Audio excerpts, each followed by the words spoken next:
Question ये कह रहा है कि इनमें से कौन सा एक्सप्रेशन जो है सही है। इस चीज़ को हम दो तरीके से तोड़ सकते हैं, या तो आप √5 का अगर आपको याद है तो सही बात है, नहीं याद है तो फिर कोई दिक्कत वाली बात नहीं, हम a+b का होल स्क्वायर पर भी इसको तोड़ सकते हैं।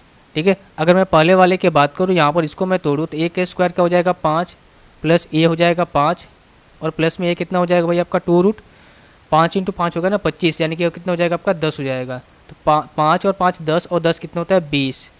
अब यहाँ पर देखो भाई, यहाँ पर क्या है √2 + √8 है, अगर मैं इसका स्क्वायर करूँगा कितना हो जाएगा आपका 2 प्लस में 8 प्लस में ये हो जाएगा 2√16 और 16 का क्या निकलेगा 4 निकलेगा। ठीक है, तो हो जाएगा 4 दूनी का 8, यानी कि 8 और 2 10 प्लस में कितना हो जाएगा भाई आपका 8 18।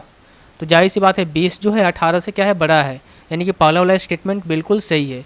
सेकंड स्टेटमेंट पे आते हैं। सेकंड स्टेटमेंट क्या कर रहा है हमें, देखो अगर मैं दोनों तरफ स्क्वायर करूँगा होल स्क्वायर तो हो जाएगा कितना 3 + 7 और प्लस का 2 कितना हो जाएगा आपका 21, ये होगा ना 7 और 3 10, यानी कि 10 + 2√21 हो जाएगा यहाँ पर। अगर मैं इसको देखूँ तो हो जाएगा कितना आपका 2 + 8 और यहाँ पर क्या हो जाएगा प्लस का 2√16 होगा, और 2√16 को हम क्या लिख सकते हैं 2 × 4 यानी कि 8 लिख सकते हैं। तो 8 8 16 2 18। अब चूँकि यहाँ पर देखोगे भाई यहाँ पर 10 + 2√21 है, 10 + 2√21 है। अगर यहाँ पर 2 कितना होता 16 भी होता ना, 2√16 भी होता तो ये संख्याएं बराबर होती, ये और ये क्या होते बराबर होते, लेकिन 16 से क्या है ज़्यादा है। इसका मतलब ये हुआ कि कहीं ना कहीं जो ये नंबर से इस संख्या से बड़ा है, यानी कि स्टेटमेंट नंबर 2 भी हमें करेक्ट नज़र आ रहा है। अब हम देखते हैं स्टेटमेंट नंबर 3 क्या कर रहा है।